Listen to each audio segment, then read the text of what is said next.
The following conversation is with Daryl Harris. Daryl is a former player in the National Football League, where he spent over 10 years playing across multiple teams, primarily with the Miami Dolphins.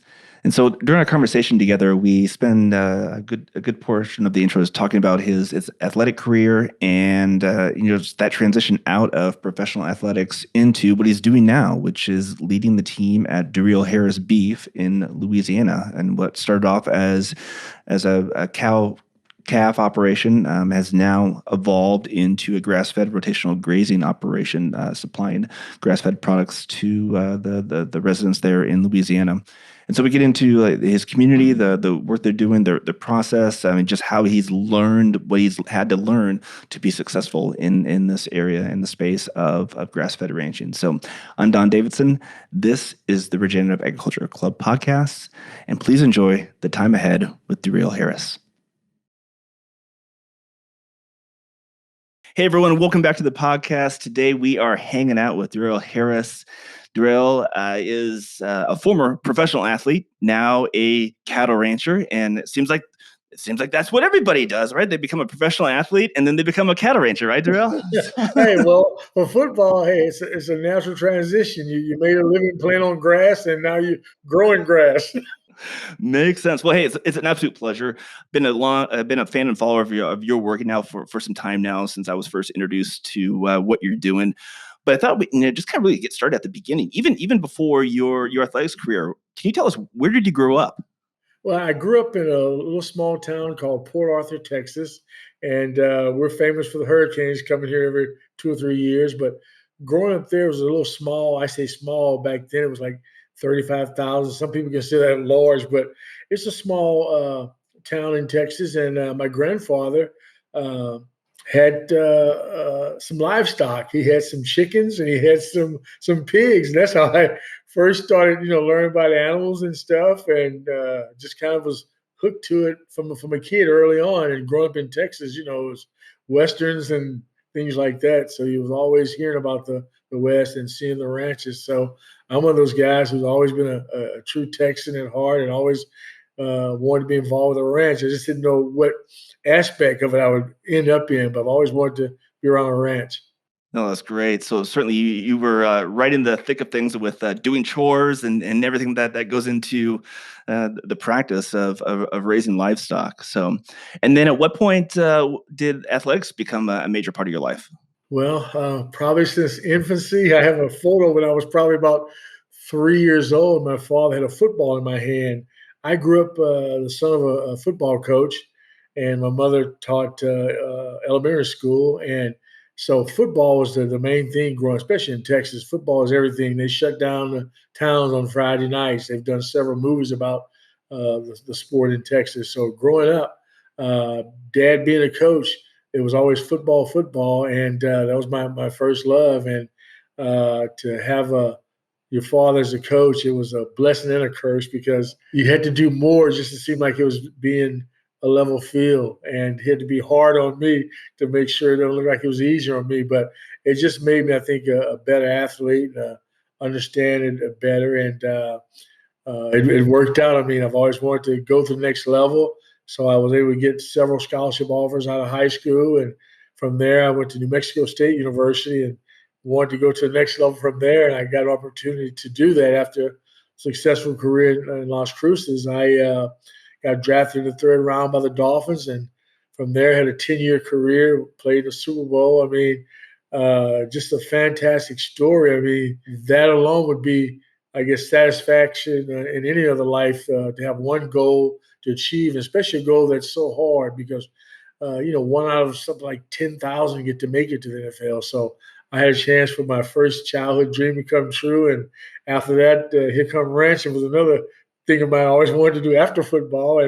And now I'm doing more with it than I ever thought. So it's just been a wonderful time. I've truly been blessed. And I'm excited about this new path we're going on. And just looking forward to seeing what we can do with it. No, absolutely. So definitely, I'm going to dive. I have a ton of questions here. I want to talk about ranching, but I mean, going back to your college ball days. I mean, I was fascinated to hear about people that have the talent to get to the next level. But when was that point in college when you realized, oh, I could actually get paid to play football? Was there kind of an aha moment during that experience? Yeah, well, it was never about I could get paid. It was more for the love of the game and the challenge to see if you were good enough to make it. So you kind of knew that the pay would come, but that wasn't the motivating factor. The motivating factor was you love the sport and you wanted to have the opportunity to play at that next level, to compete against the best out there. And I say probably after my junior year, I started getting a lot of letters from NFL scouts and things like that, and all tell me that I had the ability to make it and just have a good senior year, and we'll talk to you later. Basically, what they said. Definitely. Well, certainly one of the things I'm going to link up in the show notes is your epic trick play back in, what was it, 81, the 81 divisional playoff? Yes, the '81 playoffs against San Diego Chargers, and it's amazing. You look back on it. I played for one of the greatest coaches ever, in Coach Shula, and he would make us run that play like once a week, and we never took it seriously because we thought we'd never use it. So in practice, sometimes I would drop the pass. Sometimes when I lateral, the running back would fumble the pass, but Coach Shula steadfast made us practice it every week. And so when he called it a game, it was like mixed emotions going through my mind. I thought, well, this is not going to work. So I left the huddle and I seriously had my mind made up just to catch the ball and turn on and run and get as far as I could because I just didn't think it was going to work. But unbeknown, when I ran the route, the ball was thrown somewhat off to my left. And as I turned around to face the quarterback on that curl, I had to kind of lunge to get the ball. And this stuff is happening, really fast, but you rehearse things. So it was normal speed to me. I thought, well, hey, if I'm diving, I can't run, so might as well pitch it. And so I did. And as I hit the ground, Don, and I'm rolling from the force, and I hear all this screaming, I said, oh, he fumbled. So finally, when I stopped rolling, I look up and lo and behold, I see Tony Nathan going end zone with the ball up like this, a touchdown. I couldn't believe it. I said, this thing worked. I said, good thing you pitched it. Absolutely. Shula came out there and killed me right there on national TV. So was that the only time that play was called in a game? That was the only time it called, and that was the first time it was called in the NFL. A lot of people had watched that crazy college game at halftime where they just did 100 laterals on kickoff, but ours was just a design play: catch it, pitch it, and draw their attention, and let the running back go up the sideline. And to his credit, man, it worked perfectly. Oh, it's such a great play. So definitely for those listening, we'll link that up in the show notes. We'll have the YouTube clip of that. And I've had to watch it on repeat multiple times just because it kind of just, leaves you in awe about, wow, that worked and it worked so well. Every year during football season, they show it, and my phone starts ringing. Hey, you're on TV. I said, I wish I had a penny for every time they showed that dang thing. Yeah. Well, great. Well, after a long, successful NFL career, at what point in your mind do you start thinking, all right, there's life after football here? When did you kind of start thinking about what that was going to look like and making those plans? Well, I wasn't sure. I was fortunate enough to be in one of those what they call skill positions. So you get your name in the paper a lot, you score a touchdown, people know you. So I had a lot of choices out there to what to do. I first started doing some film and commercials, and that was really exciting. And then I got into the casino industry and stayed in that longer than I thought I would, and that was exciting. And but I knew that I wanted to settle and just have a place with some acreage. I didn't like all the concrete in the subdivision, and grew up in a little town in Texas. There was a lot of rural property around, so I always knew that I wanted to have a place, but I didn't know what it was going to be like. In the latter stage of my career, I bought an Arabian colt or mare, rather, yeah, and just dabbled around playing with the horse. I love to ride, and I never got a chance to ride this Arabian horse that I bought, but raised it from a baby till it was bred and enjoyed that. And so I just knew that I wanted to be around livestock in some capacity. So I went on search for the property, the acreage, and married at the time. I had a choice: find property in Louisiana only.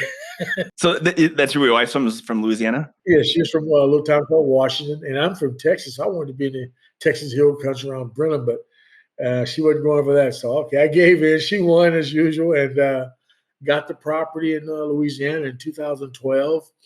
And after 4 years, just growing hay on the property. I said, look, I want to put some animals. I knew I wasn't there yet. Still living in Beaumont, Texas, about an hour and a half away, and working. So I'd go on weekends and just ride around the property, look around, and hang out, and just imagine. And so finally, I guess about 2016, I just got tired of going up there just looking at the property. I said, I want to put some animals on here. So we fought about that. So finally, I ended up getting some animals. I started off with a small FSA beginning loan and for like 50,000 and bought a herd. And in the meantime, I'd been watching all the shows and listening to all the experts and reading the magazine periodicals. So I thought I had enough knowledge to get started. And so I did. I jumped off in there, and rather than just buying heifers to be bred, I bought bred heifers. So I had about 4 months to get ready for calving season, and never had no experience with that. And, and once the herd arrived, I realized I didn't know as much as I thought I knew from watching television. So it was like a fast track. Hey, learn as much as you can before these calves hit the ground. So I was just diving off in all the information I could get, talking to other ranchers about it, and got through that first year. We only lost one calf, and we hit the right type of heifers that had low birth weight bulls bred to them, so the babies came out. And so I started off as a cow-calf operation. I was raising them and going to the sale barn, and at first year, that was a big thrill for me to watch my animals go across the stage versus and being bid on the sale barn side. But after I got home, I look at the check and the numbers. I said, well, this wasn't too profitable, doing it like that. I said, all the time and effort I put, and I felt I had a pretty good seed herd of Angus cattle, commercial Angus. So after a couple of years of that sale barn deal, I said, well, let me look at replacement heifers. So I did. I kept some, and I was able to sell all I kept to neighboring ranchers. And then I saw, okay, there's some profit made in this, and it was still good. I'm raising the animals. And after that, I said, well, let me try the beef side of it, because beef sales just are going crazy. Everybody's doing grass-fed beef, and I was familiar with it, big fan of it. So I said, maybe I can do that. So we shifted just last year to move into that grass-fed operation. It's been another learning curve, I tell you. I mean, I'm in school more now than I was in college, but you have to try to educate yourself when you go into something and you give yourself a chance. And I did, and I'm real happy with the decision we made. We're going to hopefully have our first steers on the website to sell, I would say probably about November of this year. We're going to do a little practice run. I'm going to do a processing in June, but mainly just for the family and just to see how it goes with the process and the label and all that stuff. So we're moving ahead. And just yesterday, while here in Dallas, I go to a Kroger, a big chain, to buy some food, and I go to buy some chili meat. There's only 3 pounds left, so I buy what they had because the weather's changed. We'll have some chili to eat for the cold weather. Ground beef, you only had 1.5 pounds. I say, hey, you had more? Say, sir, that's all we have with nothing in the back. We just have trouble getting it. So that kind of made me feel good in the direction I'm going, because not only in Dallas, but a lot of other large and small markets I've seen where they just can't get products. So there's this real big push in Louisiana, what they call farm to table, trying to get the farmers connected with the actual end buyer. So we're going to try to get in that and network with the people and do some local farmers market, do a website, and just word of mouth, and see how we go as far as getting our product letting what's available. Because all my friends who are doing it and people I've met, man, it's like they have their offering done, and 2 days later you go back to their website, sold out, sold out. So I got to think and say, wow, if everybody's sold out and I'm just there and I have some, I say, by default, I'm going to get some calls, But of course, me being a competitive person, I want them to call me first. But it's just the whole premise is that no matter what, there seems not to be enough product to go around for everybody. So we hope that we can fill a void. And I'm in a real rural area of Louisiana called Ville Platte, and there's some needs there. So we're going to work with some of the local people in the community there, some local meat markets, because they're the ones, I guess, on the bottom of the totem pole when these distributors start bringing the meat out. They hit the big stores first, and the small guy can only get what's available. So we're going to try to, find our niche and work with the local rural restaurants and see if we can kind of ease their pain, both on the consumer level and the retail level. So in terms of, I'm thinking geography. I kind of know Louisiana, but Ville Platte, would that be considered South Central Louisiana? Yeah, because we're about maybe we're like 20 miles north of Lafayette. And of course, Lafayette is like on the core of the I-10 going east to west through Louisiana. So uh, we're about 50 miles below Alexandria, Louisiana. That'd be like more the central part. So we can kind of tap in that southern and even that southeast Texas area because I'm only an hour and a half from the Texas border, from Texas to Ville Platte. So I think we have a good location there in my area. There's some other ranches, but they're Alexandria, they're Lafayette. They're none right there in Ville Platte, really. So we're going to try to fill that area we're in and hopefully expand from there, through word of mouth, through publications and doing interviews and things like that to let people know that we're in the game and we have a product that we're proud of and we want to get it out there and then let people be the judge of what they think about it. Definitely. And I have to imagine too, just because it is much more of a niche industry in the beef space is, the use of rotational grazing and grass-fed practices. Are you finding out that you're kind of a specialty in the marketplace? Yeah, it's going more to that trend. I've been reading about it lately and attending different workshops, and they're trying to get the word out more and more about that. But there's so many benefits from it, and for a small producer like myself, we have to maximize the acres that we do have and grow enough forage for the animals to be able to graze and sustain and to gain weight. So that's the biggest key when you're looking at grass fed. You just got to maximize your acreage so you can really get enough forage for the animals. So with their rotational grazing process, and we're going to plant some cover crop to try to give them just a longer season to where they can eat more green grass versus hay.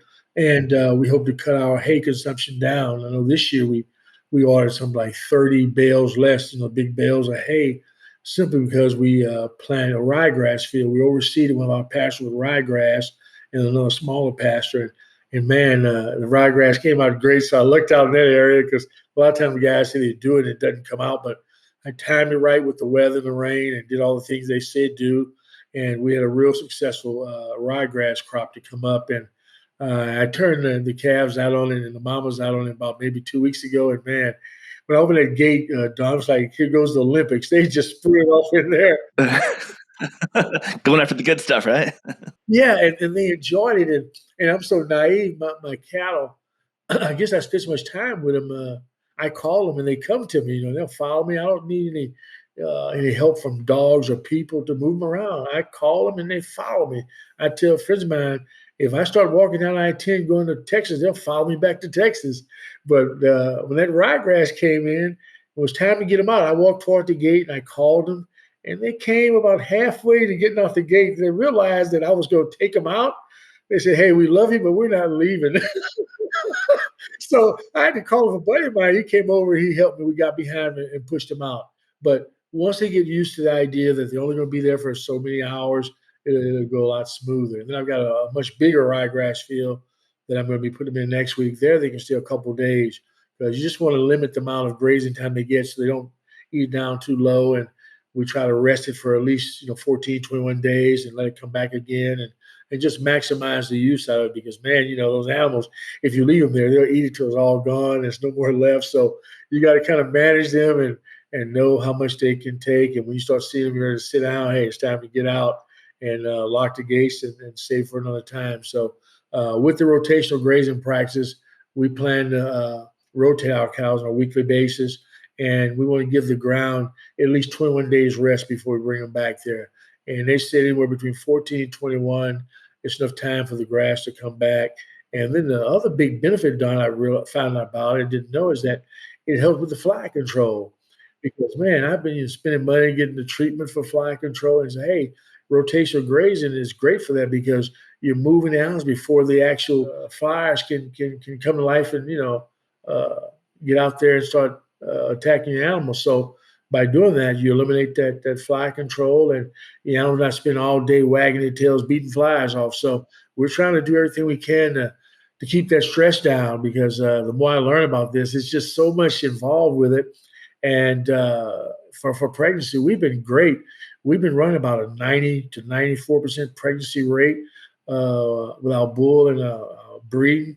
And just to make it even better, there's some things I can do as far as that, keep the fly control down, and the water, keeping fresh water out there. We've got troughs in every pasture, and we just keep good clean water. That helps so much. And with the black hide cows, he is a problem. So you got to do all that to keep them healthy all throughout the different trimesters to have that success rate. And I'm real proud that in the 4 years of having calving seasons, we've had two sets of twins to come out in 4 years.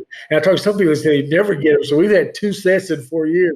I'm really happy about that. And last year, out of 24 mamas, we had 18 calves. So that's pretty good, with the one resident Brangus bull that we use. And this year, I'm hoping to even do more than 18. So we're just happy with the way it's going, and the breeding. The animals are coming out looking good, and we'll be in a position this year to really, like I say, start putting away some steers and fatten them up, getting them ready for that beef sale. How do you adjust the rotational grazing process on your farm there with the change in the season? So, like, we're talking here in the wintertime season, but how's that contrast compared to, say, midsummer? It's tough because the weather is this it's been real up and down. I mean, we'll go from a 60 to like a 30-degree day, and then it'll stay there maybe 2 days, just back up to 65 again. And the animals like confused, don't know if should be growing a winter coat or shedding or what. So, and the grass, and luckily, because we haven't had like a sustainable freeze for more than 2 days, it hasn't really hurt us for as the grass. So we've been able to bounce back and keep our rotation pretty much the same as it is. And once we get totally, with winter in the process and the grass is not growing, then we have to use some of the hay that we bought to subsidize the forage. But between the ryegrass fields now and the warm weather we have in Already now, hopefully we'll be get by. And like I said, if we're using less bales of hay, we'll chart that and see. And our initial goal is just get better every year and having to use less and less hay, and come up with some cover crops and rotational grazing, and put out better grass per acre. And that's going to all play into the overall process. So it's really a lot. You've got to, like I said, you got to manage the cattle side, but you also got to be, a grass farmer and manage your grasses to get them to be the most productive they can be, because with space being a premium, it's just something you have to do. Yep. So still all Angus cattle? Is that you've kind of stuck with that the entire time? Yeah, all primarily Angus. We've got a few, black Baldies, which are Hereford and Angus, and by them being bred to that registered Brangus bull there, the calves are considered Angus plus, and we've had a couple of red Angus because that combination where the calf will skip the mama and daddy and go back to the grandfather and taking some of that red from the Hereford side. So we've had a couple of red bull calves that'll be red Angus. We've had one mama that came out to be almost like a Hereford. She's red with a little white in the forehead. So I kept her just because she was uniquely different. And she had her first calf a week ago. I was so excited. I kept her because of her originality. And she's red with a white face. And of course, the Brangus bull I have is black. And sure, the baby came out solid black with just a little bitty pineapple top white on the forehead. So that was really neat to see that. So I tell everybody, hey, when these mamas have calves, it's like a box of chocolate. You never know what you're going to get. So we're happy that there was a pretty little heifer calf, and looking to make her a nice addition to the herd in a couple of years. Drew, you have to tell me if there's any truth to this, but I heard a rumor that in one of your last NFL contracts, you requested Angus steak to be included. Any truth to that rumor? Well, it was Angus cattle. Our owner, Joe Robby, talking with the CFO, had a big ranch in Montana. And I always knew that I wanted to have a ranch. So I said, well, so maybe I can get some cattle too. So I talked to the guy, and he said, Daryl, it'd just be too difficult for us to put a value on it. Then how are we going to ship them to you? Where are you going to keep them? So he really did a great job to me by talking me out of that negotiating strategy, because I wasn't ready for it then, but I wanted it. So I passed on that opportunity to get some of his herd and just took the dollar value. And but yeah, I was gung ho. If they would have offered, I would have done it, and I would have been in a world of trouble trying to figure out what to do with these animals, how you do this and that. So they did me a big favor, and I thank them for it. But the love was always there, and now that I do have them, I'm just happy with the choice of the Angus. Angus is the most crossed dam in the cattle business, and I didn't know that, but just by the love of Angus steaks, Angus beef, it sent me to the Angus cattle, and it ended up being a good choice for me. So I wholly endorse the product. I love the product, and and I'm pleased. And a lot of people had doubts about the Angus and that South Louisiana southeastern heat down there. So that's why we ended up with a Rangers registered Brangus bull because with that brim in them, they're more heat tolerant. So our goal is the next 4 or 5 years breed that registered Brangus bull to the herd, and when the babies come out, they'll be hopefully more heat tolerant. Then we're going to come back with a registered Angus bull and go on top of that, and then have the best of both worlds. So you got to have a plan to get to it. It just takes a while, but we have a plan to get back in about the next 4 years. All of our sire bulls will be Angus bred bulls, and they'll just increase the bloodline of the Angus cattle we sell, and hopefully we'll get the business having that great marbling that Angus beef provides to the consumer. Is there a target herd size you are aiming for? Yes, yes, it is, Don. Right now, we have 26 mama cows. We've got some yearling heifers on the ground, and this year we're going to keep some. But we'd like to keep our herd around 36 mama cows. So we're looking at if we keep 4 for the next 3 years, we'll be where we want to be. Because my main fear is overgrazing. We have 60 acres available, and probably out of that 62 acres, we probably have maybe 55 available for the actual animals. So I'm trying to stick with the theory if you go about 2 acres per cow, even on rough years with drought, you'll still be okay. Because I don't want to be scrounging around on a rough year for hay, and you have all these animals, and the guys have to go and sit to the sale barn and unload. So I think if we stay with that, even in bad years, we'll be okay. Good years with a lot of grass, it won't be a problem at all. We're just going to try to keep it around 36, and that's enough work for me and the rest of the guys because it's a lot of work involved with it. It really is. And I wanted a larger place to begin with. Just had trouble finding it. So, okay, I'll get this. And I never forget, 20 acres is enough to do what you want to do.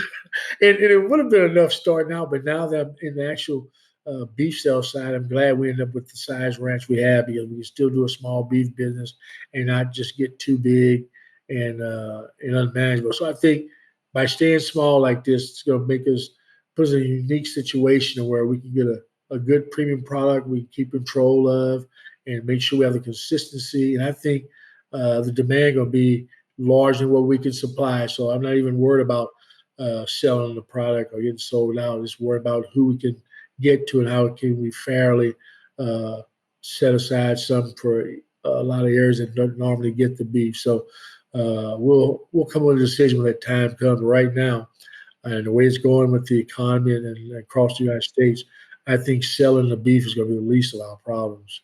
Yep. What's the geographic footprint in terms of your distribution where folks can get your products? Well, right now, we out of Ville Platte, and we're going to be going to Lafayette Farmers Market. We're probably going to go to Alexander's Farmers Market. And then we'll have an online website at that time where you can actually order the product. And then we'll come up with some delivery drop-off areas for it. But right now, because we haven't gotten there, we haven't put the site up because right now we don't have the product. And we don't want to put a site up and you can't get anything. So we hope to launch that site later in the year. And it's going to be called Duriel Harris Beef. So hopefully they remember my name. They can remember the product of Duriel Harris Beef. And I don't know if I sent you a copy of my food label yet, the beef label, but I have to send you a copy of it. We've already got the final proof back from the prints, and I'm real happy with the design of it. I don't know if you remember the name Earl Campbell. Yeah. Okay, well, Earl Campbell's been selling hot links in Texas for years, and his label was different. His label was a picture of him standing with a football and a cowboy hat, get an autograph. So I guess he said, like, you buy this meat, you get an autograph label for a souvenir. So we designed our label, and we chose the dolphin colors and Duriel Harris Beef. And I put a little helmet on the label with my jersey number 82 on the helmet. So we're trying to reach out to some of those football fans and the regular consumers as well. And we thought by doing this, it pays tribute to my connection with the Dolphins because that's something that follows me around every day. So I don't want to run from it. So yeah, we're really excited about it. It came back, and I was a little bit embarrassed by it because I go to a grocery store and I look in the meat departments, and all the labels kind of like look alike, except maybe the Earl Campbell and Nolan Ryan. So mine is a little bit like in your face. If you're shopping for meat and you see this full color label, it's got to draw your attention to it. Now, whether you buy it or not, that's up to you. But it's going to draw your eyes to it just by the way they design it. So I'm pleased by it, but just a little bit embarrassed that it looks so different. That's great. Well, obviously you're going to be producing a premium product, so might as well have a premium brand logo to go along with it. Oh yeah, and we've got on the package underneath the Duro Harris beef. It said "Eat like the pros." So trying to know, hey, this beef was good enough for me for my athletic career, and it went pretty good. So hey, you can eat like a pro without having to go through all the headaches and training I did to make it there. So we hope that it catches on. Eat like a pro, and that's what we're going to do: give people the best quality for their money, because there's a lot of choices out there. Realize that. And but we want to make sure we give that customer the best that their money can buy. I think if you treat people that way, like you want to be treated, then you have no problem having that repeat business. Love it. Well, I cannot wait to when the site goes live. We'll definitely even in our episode show notes, we'll put the label up on there and just kind of start telling your brand, sharing your story, because I think it'd be really powerful to communicate across your entire market there in Louisiana. So, Darrell, I don't want to keep you too much longer, but one last question. I'm curious, do you have a favorite cut of beef? Yeah, I do, and I tell you, it's a. And how would you recommend preparing it? I want to hear it all, the details. Well, my favorite two cuts are the bone-in ribeye. In Texas, they call it the cowboy ribeye. But then there's a real select cut where you get a bone-in fillet.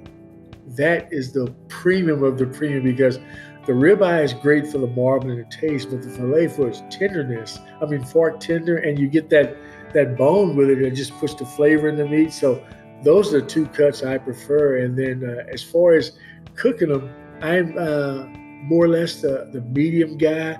I can't go below medium.